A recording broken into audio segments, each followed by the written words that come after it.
মোহনপুর গ্রামে বসবাস করত এক বৃদ্ধা মহিলা। সে গ্রামের এক প্রান্তে এক পুরনো জমিদার বাড়িতে বসবাস করত। আরে, আজ তো কিছুই রান্না করতে পারিনি এখনো। তুই পুকুর থেকে দুটো মাছ ধরে এনে দিবি, তাহলে আজ ভাবছি খিচুড়ি আর মাছ ভাজা করব। অনেক দিন খাইনি। তুমি একদম ঠিক বলেছো ঠাম্মা, অনেক দিন খিচুড়ি আর মাছ ভাজা খাইনি। আর তোমার হাতের খিচুড়ির কথা আর কি বলবো, আমি এক্ষুনি ধরে নিয়ে আসছি। আচ্ছা বাবা, যা, একটু সাবধানে যাস। দুপুর তো গড়িয়ে এলো, ঝটপট ধরে নিয়ে আয়, আমি তাড়াতাড়ি রান্না করে দেব। হ্যাঁ ঠাম্মা, আমি এক্ষুনি যাবো আর এক্ষুনি নিয়ে আসবো। তারা দুজনে খিচুড়ি আর মাছ ভাজা খেয়ে মালতীর বাড়ি চলে গেল, আর বৃদ্ধা মহিলা তার ঘরে আসলো বিশ্রাম নেওয়ার জন্য।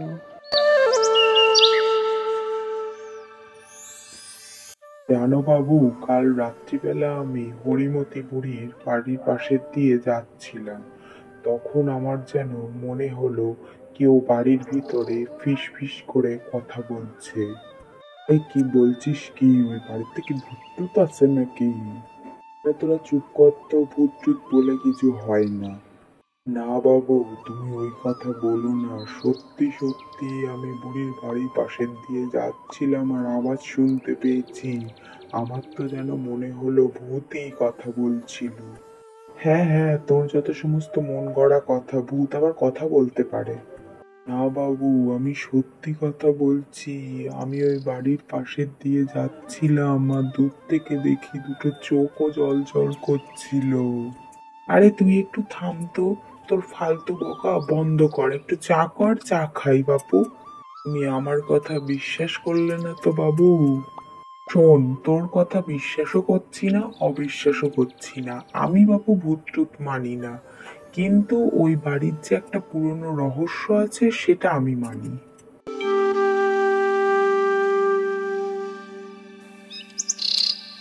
হঠাৎ করে একদিন শ্যামল গ্রামে ফিরে এলো। আরে রমেশ কাকা, কেমন আছো তুমি? তোমাকে অনেকদিন বাদে দেখলাম। শ্যামল না? তুই শহর থেকে কবে বাড়ি এলি রে? আজই তো আমি শহর থেকে বাড়ি এলাম। আচ্ছা, গ্রামের হরিমতি ঠাকুমা কেমন আছে এখন? ওই আছে ওই রকম, একা একা থাকে সারাদিন। বয়স্ক মানুষ, মাঝে মধ্যে মালতী গিয়ে একটু দেখাশোনা করে আসে। দেখি, আজ ভাবছি ঠাকুমার সাথে একবার দেখা করে আসবো। হ্যাঁ হ্যাঁ, যা, গিয়ে দেখা করে আয়। আরে ঠাকুমা, কেমন আছো তুমি? শ্যামল না, অনেক দিন বাদে এলি বাবা, ভালো আছিস তো? হ্যাঁ ঠাকুমা, আমি তো ভালো আছি, কিন্তু তুমি এত বড় বাড়িতে একা একা কি করে থাকো বলো তো? কানুই রে, এই বাড়ির স্মৃতিগুলোই এখন আমার সঙ্গী হয়ে গেছে। তুমি এইরকম একা একা এই বাড়ি থেকো না। গ্রামের সবাই তো বলা কওয়া করে এই বাড়িতে নাকি ভূত আছে। আরে, ওদের কথা বাদ দে তো। ওরা কি দেখতে কি দেখেছে, আর সবার কাছে এই সমস্ত উল্টো পাল্টা কথা রটিয়ে বেরিয়েছে। কই, আমি এতদিন আছি, একটা ভূত তো আমার চোখে পড়লো না। না না ঠাকুমা, এত বয়স হয়ে গেছে তোমার, একা একা থাকাটা তোমার আর মানায় না। তুমি চলো আমার সাথে, নয় শহরে গিয়ে থাকবে। না রে বাবা, এতদিন যেকালে এই বাড়ি থেকে বের হতে পারলাম না, এখন বুড়ো বয়সে আর কি বার হব।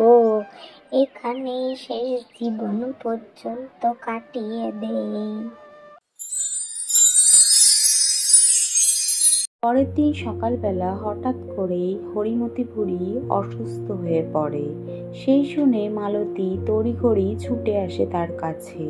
ঠাম্মা ঠাম্মা, তোমার কি হয়েছে? তুমি এরকম চুপচাপ শুয়ে আছো, আমি তো শুনলাম তুমি নাকি খুব অসুস্থ হয়ে পড়েছো। আরে তোর পাগলি, শরীর থাকলে তো একটু খারাপ হবে।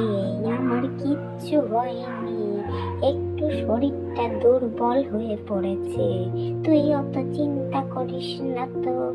না ঠাম্মা, তোমার আমি কোনো কথা শুনবো না। তোমাকে আমি অনেক দিন থেকে বলছি তুমি এত কাজ করো না, তাও তুমি আমার কোনো কথা শোনো না। আরে বাপু, আমার শুধু একটু শরীরটা দুর্বল হয়েছে, তুই এত বকাবকি করিস না তো। না ঠাকুমা, তোমার যদি কিছু হয়ে যায় তখন কি হবে বলো তো?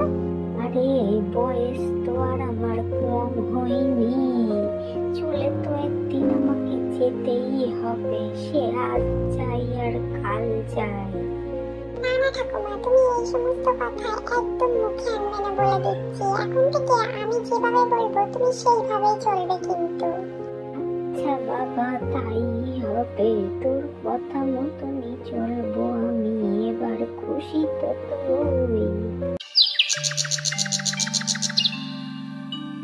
ওরা সবাই এসেছিস, আমার খুব আনন্দ হচ্ছে, তোরা সবাই এসেছিস আমার বাড়িতে।